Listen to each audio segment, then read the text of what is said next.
Hi, I'm Tanya, and this is my first episode of Raw and Somewhat Slightly Dazed. Welcome. I hope you're having a great afternoon. It's beautiful here in North Beach. It always seems to be sunny in the afternoon here, even though it is foggy in the Sunset District. Today, I want you to use your DSLR camera in manual mode. I'm sure most people that use iPhones don't know much about it because it is all about manual mode. So turn your knob, and what you need to know about when you shoot in manual mode, other than balancing when you look into your camera, you make sure that the balance is perfect. God, sometimes I can't remember the names. The exposure, I'm at the exposures. So you need to know about shutter speed, aperture, and ISO. I want to start with shutter speed. Shutter speed is actually a time value. It's the time value. It's the length of time your shutter stays open to let time onto your camera sensor. It's measured in fractions of seconds. If you shoot a high shutter speed, I consider that at 500ths of a second, and higher is in the number, actually slower in the number. It's 1,000th of the fraction of a second would be very short. And as longer you go, if you go a second, actually, if you think about a second, that's pretty long. You can't hold your camera still enough to shoot a handheld. You would need a tripod. I recommend shooting with a tripod when you go longer than 1/30th of a second, actually starting at 1/30th of a second. So how can you use that creatively? First of all, you need to use fast shutter speed if you want to freeze any motion. Me talking like this, or I don't know, horse racing, car racing, dancing, anything like if you sports photography, just to make it short. And if you want to use, how can you use slow shutter speed? Obviously, it lets more light in, and if you need more light. But when you shoot, like if you want to do night photography, you bring your tripod. That's what I do sometimes. I go to downtown San Francisco. I put my camera on the tripod and I expose it actually very long. I use like 5 seconds. And when you do that and you have cars driving by, it creates beautiful light trails. It's a beautiful look. I often even bring an external release button so not to touch the camera at all. Let's just keep us with that. I want to get into shutter speed a little bit more with the flash, but I want to explain to you first all the three functions. Let's move on to aperture. Aperture is the hole in your lens that lets the light in. It closes. It's like a pupil, small and larger. It's measured in f-stop numbers.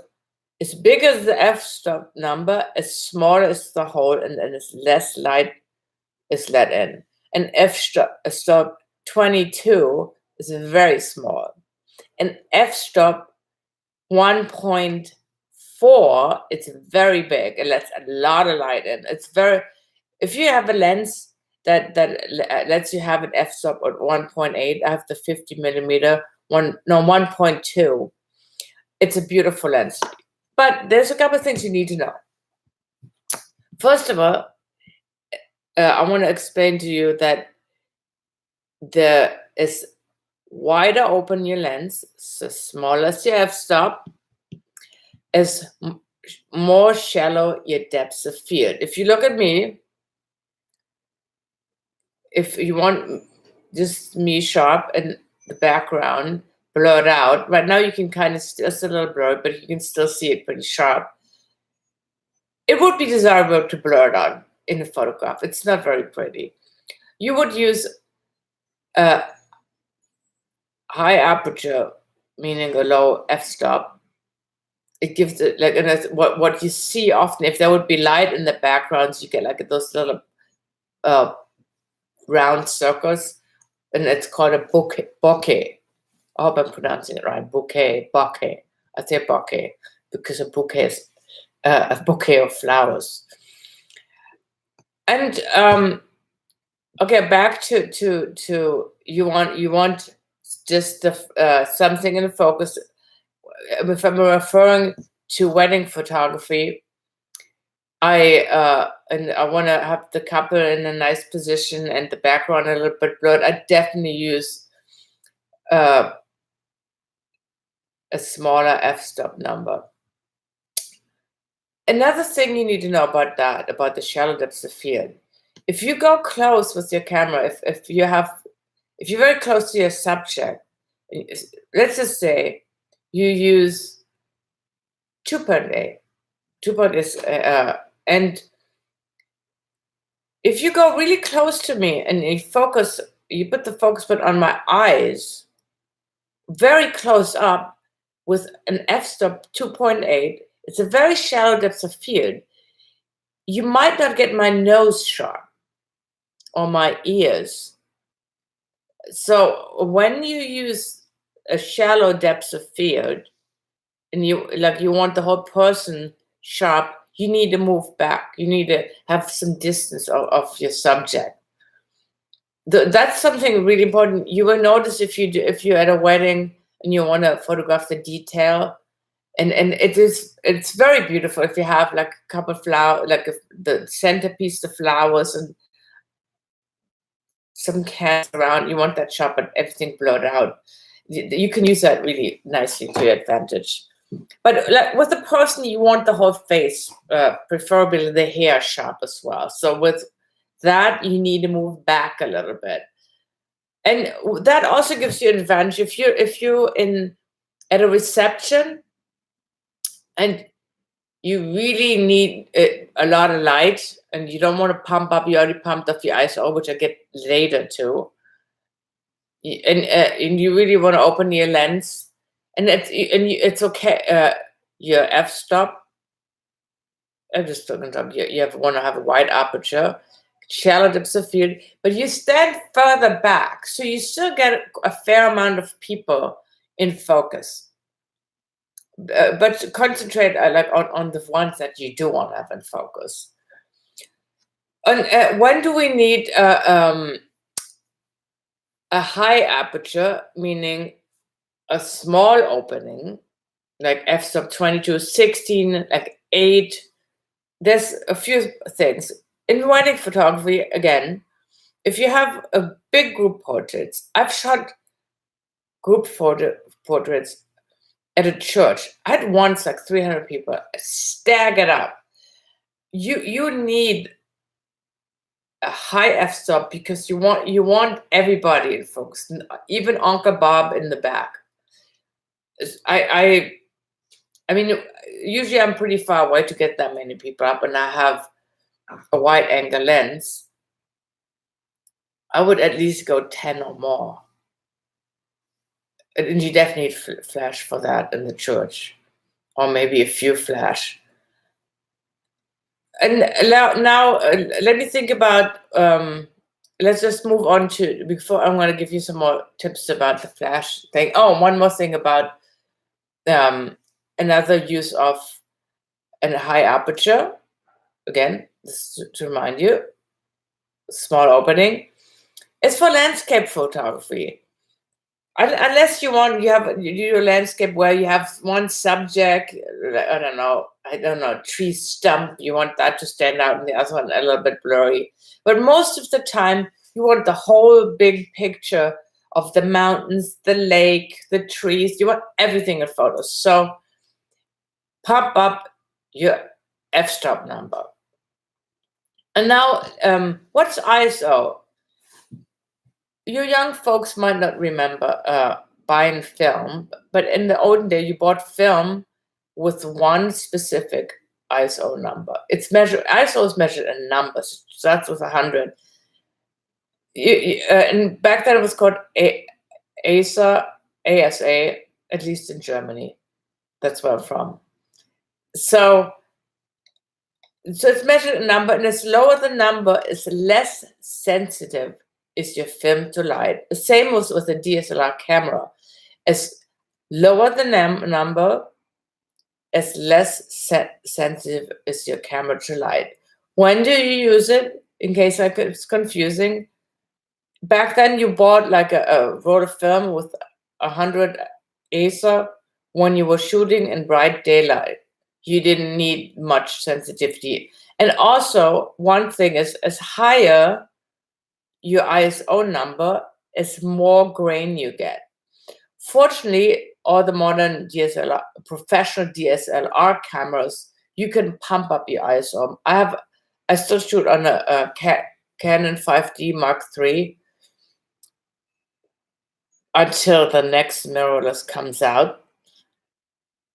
In a lot of situations, mostly churches, I shoot at 3,200 ISO. Just I try not to go higher. Sometimes I had to in some churches, but I really don't like to. But it's another tool if you need more light. If you have the aperture and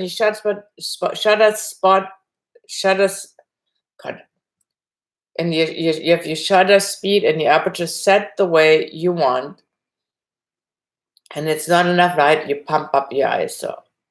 So with that said, what else could we do? I remember I had to shoot some event for a website, and like the woman wanted me to capture like partying, drinking, like she wanted to give it a little bit something. So of course, what do I Google it? I Google some ways. Everybody knows everything from Google and YouTube. So I'm going to use this flash. This is my flash, what I use. If it's backward, it's the flash point. And with this flash, but most flashes, you can zoom. I put my zoom back here. I don't know if you can see it. Probably not. You can see this is the number of how my light, the flash goes this way. Let me put there's some paper on it, makes it distort. Is this better? No, it's still kind of weird. But I think you can see it right here. So you can up this to, let me see.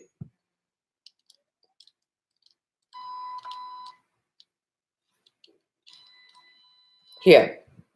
You can up this to 200. Meaning 200 millimeter, meaning like your flash doesn't just shoot out this way. Your flash, it makes more like a beam. Also, I shoot flash manual because you have more control over it. When I want something interesting, like say I have a whole bunch of people dancing, and I have some different light sources. Sometimes the DJ has some colored live streams or colored light streams on the wall, or there's some little lights. Like I photograph in that direction, and I point the flash at whatever my subject that I want to be in focus. I turn my flash often onto 1/16 of power, or even less, 1/32. Putting it on somebody direct with full power is a lot of light, because I want to open my shutter speed. No, not open, lengthen. I want to shoot at 1/8 of a second. I mean, that's pretty long. But when I do that, of course, I don't know. My aperture could be like tens, and then I look at my meter and choose the appropriate ISO. It always depends how bright the venue is. And then if I have a fixed lens, like a 35 millimeter, so I point my cameras on here, and I move it like this while I do like a little movement, not too much, or while I press my shutter button. What that does with the flash free, even though I use a very long shutter speed, which would make the whole picture blurry, but the flash freezes where it hits the subject. It takes a little practice. I would practice before I really use it, and I wouldn't shoot all my photos at a wedding like this, but putting a few in, it's really nice. And what it does, it freezes your subject and it creates a little movement around, which like the lights in the background will be like a little distorted. Like it makes the room more party-like. And also make sure that they have your ISO turned on. ISO is another thing. If you turn your ISO up, it gives you more ambient light. If you think about traditional, like how people use flash, they put too much on the subject, and then the back around is totally dark. You can prevent that with you use shutter speed has influence on the ambience. So if you have a long shutter speed, you definitely already get more ambience, but also ISO does that. Even if you don't do something fancy like this, if you use your flash, I mean, I have the mag pod. I have if you use a Gary Fong on just regular flash, make sure that you don't use you don't use too much power. You don't want super bright lit people. You want them lit, and you still want to see what's going on in the back. If there's some beautiful colors in the back, you still want to capture this. It's tricky, but using the shutter speed, that means you want to have a longer shutter speed. And you pumping up raising the ISO number, that makes it prettier. If you have any questions, I don't want to overwhelm you for today. This is sort of my first show. I do a lot of weddings. Wedding photography is my passion. Like in wedding photography, you get to do the detail shots, you get to do the portrait shots, you get to do candid shots, the family portraits. You get to do photojournalistic approach. It's a very broad spectrum of art, and it's good to stay creative. I mean, if you don't, you're just gonna have the same old pictures again. And it's good to read. I look at often at Google what's trendy, what do people like, and you can see from actually from year to year, I see sometimes also brides like different stuff. But this is another thing for another episode. I think I'm gonna talk about this next time. I like to have some input if you have any questions about using your flash, or even shoot me some of your ideas. I'd like to hear about it. So have a wonderful, what's today, Wednesday? Yeah, it's Wednesday. It's hump day. A couple more days of work. For me, not. My work starts tonight, and then on the weekend, I have a couple weddings I'm really excited to do. I look at each wedding as a new challenge of being creative. What can I do new? Shooting new angles, how to talk to my clients. Like also when I'm at a wedding, I tried one thing I just want to talk about really quick. What comes to mind, when you shoot couples, it's really interesting. You have to feel out the dynamic of the couple. some couples, you have this beautiful dynamic. They're really great with each other. They're not shy in front of the camera. That's easy to shoot. I almost never have to say anything. And that is also another episode. I just want to give you some things for you in the future that I will talk about, my ideas. I also will talk about in the future about how to set boundaries with people, how to communicate, how to talk to people, how to make them see your point of view without offending them. So that's it for today.